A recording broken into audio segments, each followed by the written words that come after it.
Greetings, gumshoes, and welcome to the finale of my coverage of the Sonic the Hedgehog presents the Chaotix Casefiles, Episode 8 and Final Thoughts. Again, I am Malzilla, one of your illustrious hosts here at the Sonic Coast to Coast podcast channel network, whatever we'd like to call ourselves. Just a recap of what brought us here. The Chaotix have concluded their search for the astroscopic lens thief, and surprise, surprise, after their journey, it was none other than the tallest of mountains and the sharpest of blades. Infinite is back, and with a vengeance. After dispatching Eggman in the previous episode, Infinite attacks our heroes with all 8 lenses and uses it to grow to a ginormous size, as well as creating doppelgangers for them to fight. Everyone's bouncing around trying to hit the right ones. Tails uses a doohickey that changes the voices of the copies. Yada yada. Meanwhile, Rouge saves Espio from getting attacked once again and then goes after the lenses, which are on this little battle platform hiding in the clouds. Espio tries to go after her, but then tries to find Charmy, who has arrived with the remnants of the Chaotix copter being piloted, carried by a flying general. The two make it up to the top. They disable the platform, steal the lenses, break the lenses, piss off Rouge, depower Infinite. Infinite tries to get everyone with a bomb, but as he's about to detonate it, he tells Sonic, "I'll see you when you least expect it." Sonic replies, "See you next time." Everyone survives. They say, "Well, all's well that ends well." Chaotix return back to Seaside City, find Gun to be upset, saying that you're supposed to bring the lenses back, not destroy them, but then they relent, saying, "Well, we didn't know Infinite was involved and they'd be that much of a hassle, so probably for the best." So Tower leaves begrudgingly. Professor Tori's a little bit more happy for the crew. She gives them their honorarium, their honorarium, which is basically they are now honorary. They each get a little honorary degree from Spagoni University. Charmy says, "Oh, can I get people to call me Dr. Charmy?" Tori quickly says they're associate's degrees, so it's basically, the Chaotix now can say they went to community college at Spagoni University. And the funny thing is, if you know anything about honorary degrees, they're usually masters or doctorates. So, if Charlie hadn't said anything, he probably could have gotten away saying he had got a doctorate from Spagoni U. She had the Spagoni engineering students repair the Chaotix copter and says, "Hey, we'll talk to you next time." The Chaotix reflect. They all think about what they did good, what they did bad, and reaffirm their title of hard-boiled detectives as the phone rings and they get another case. And once again, the Chaotix are on the case. That was it. It was a pretty straightforward finale.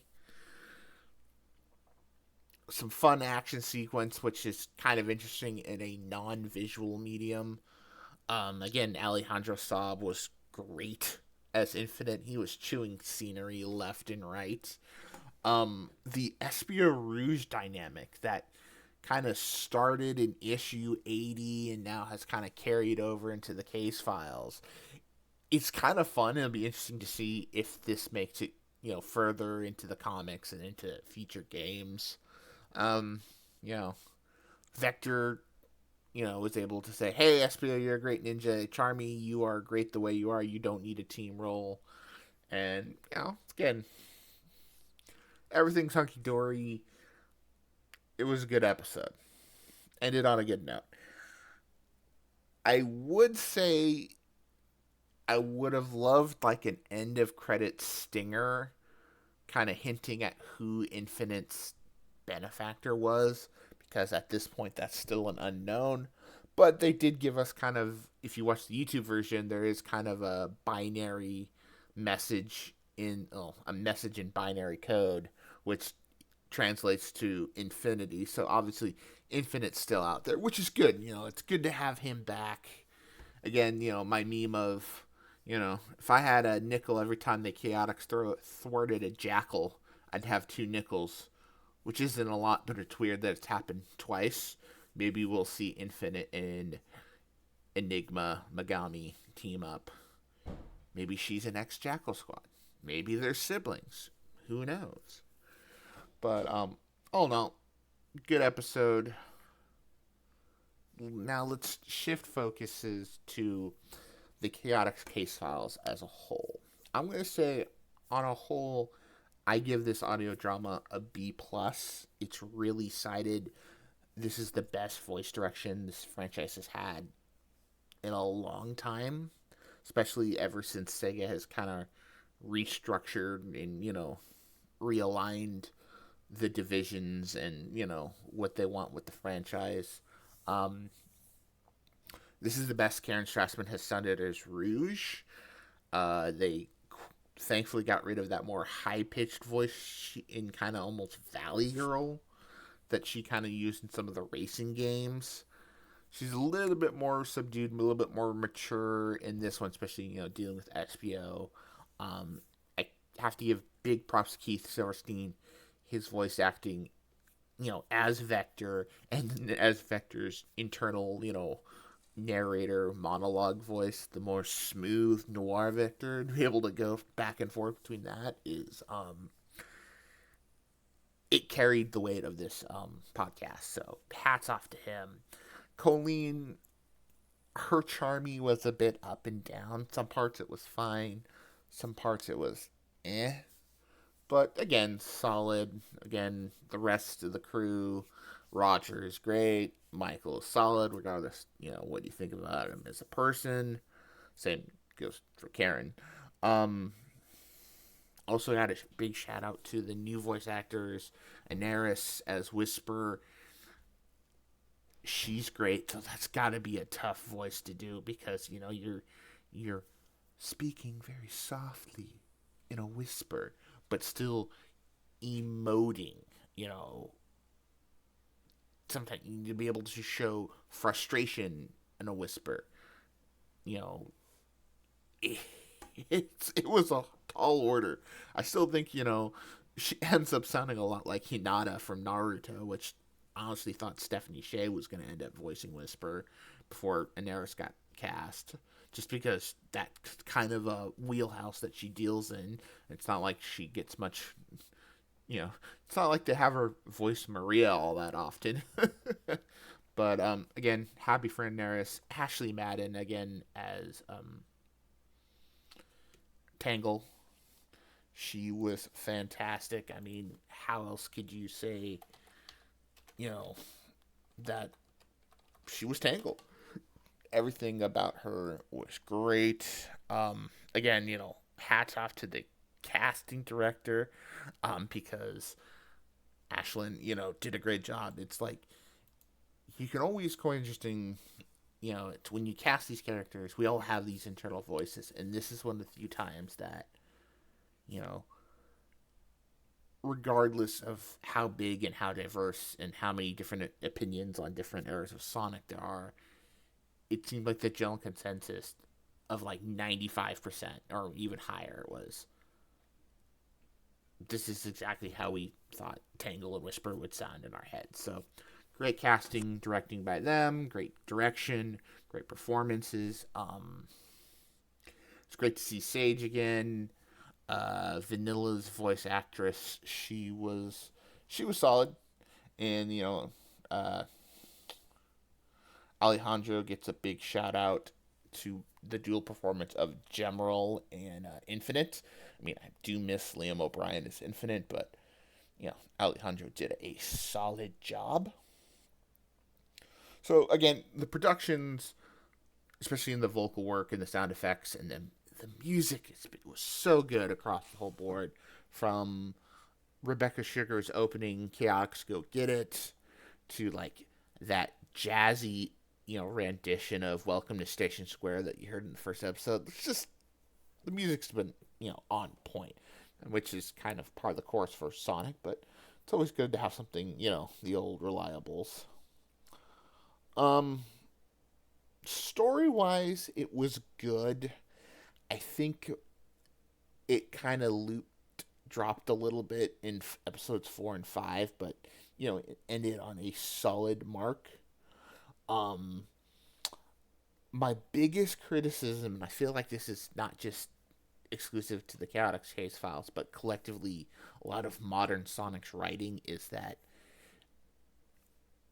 the fan service is dictating the story as opposed to the story dictating the fan service. And if that doesn't make sense, let me kind of provide an example.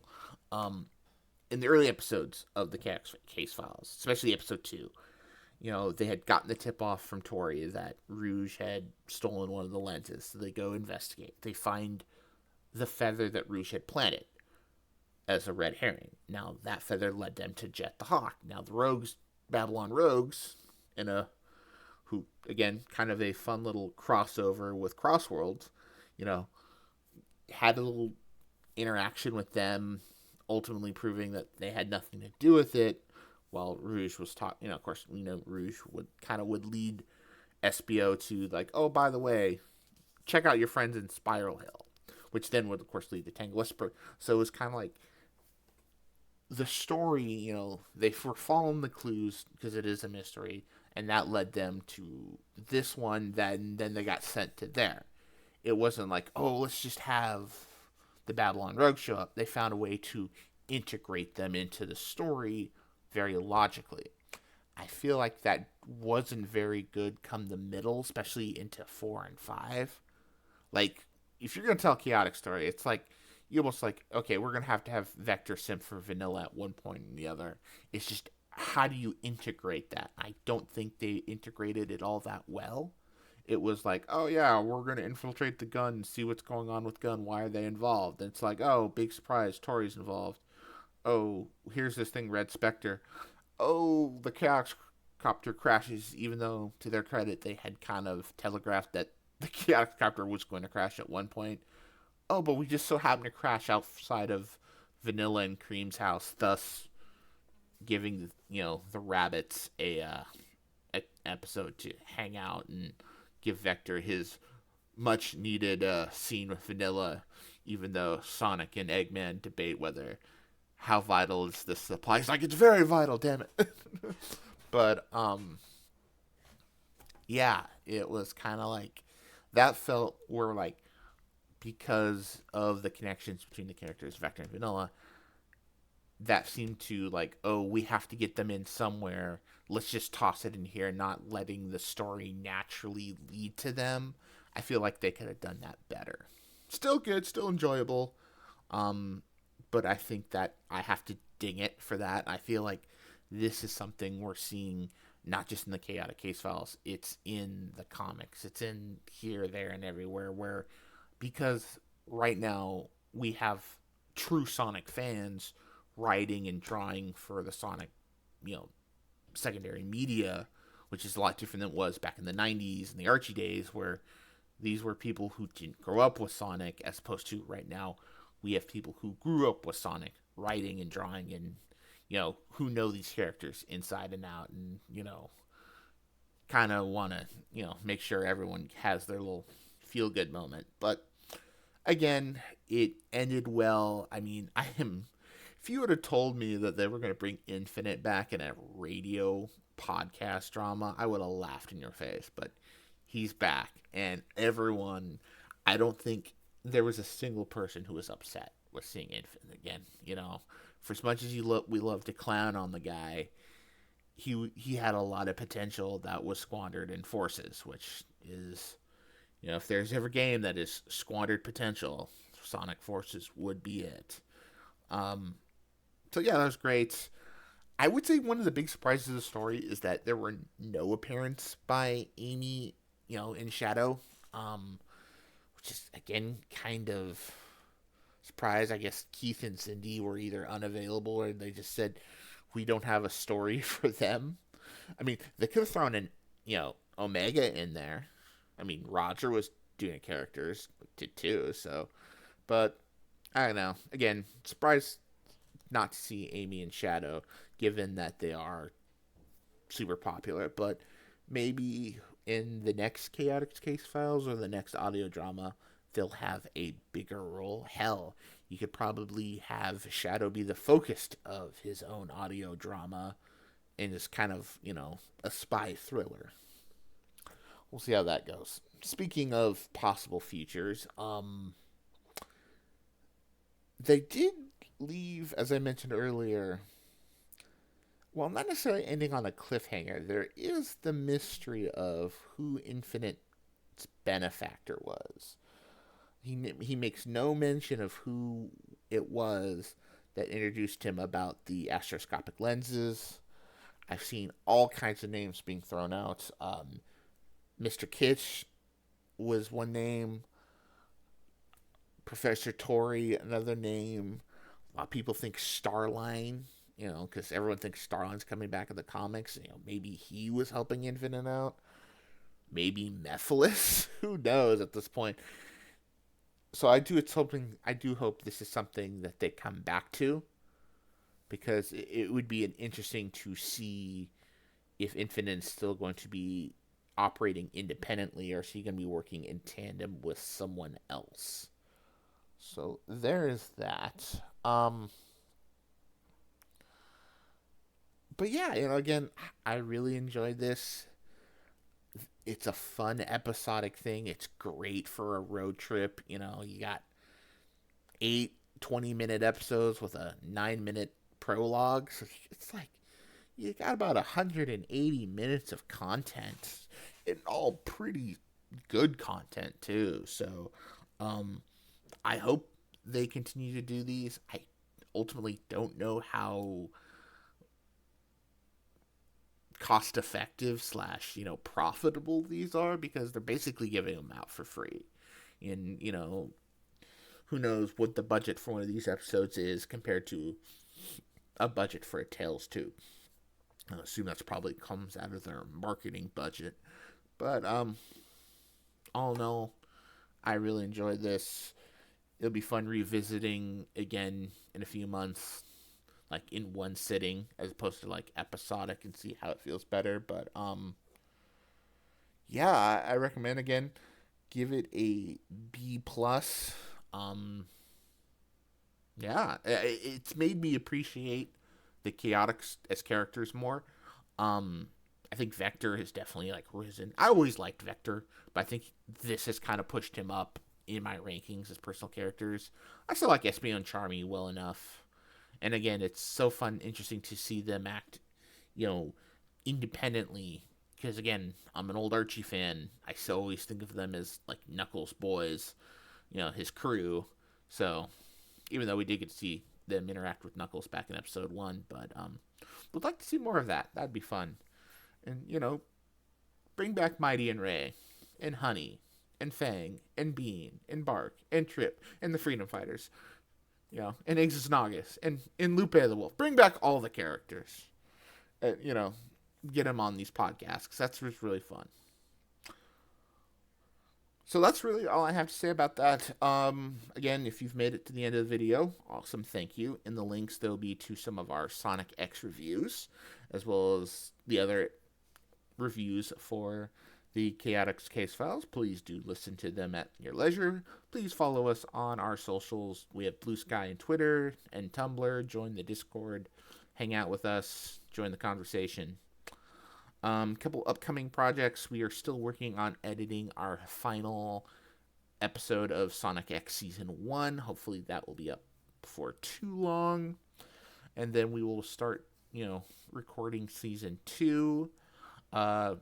As a very special occasion over on our sister podcast site / the other half of the equation. Radri and I did an interview with Nick Marino for the Sonic Historian. Nick Marino is the writer of the upcoming Sonic Godzilla crossover, which I was very excited. He's a really cool guy. We had a good 2-hour conversation with him. Keep your eyes peeled for that. Believe me, I will be spamming that once it's ready. He's a really cool guy. I hope he enjoys his first experience writing Sonic. He's written some fun Godzilla stories, and yeah, I'll tease all that. Till next time, coasters. Stomp you later.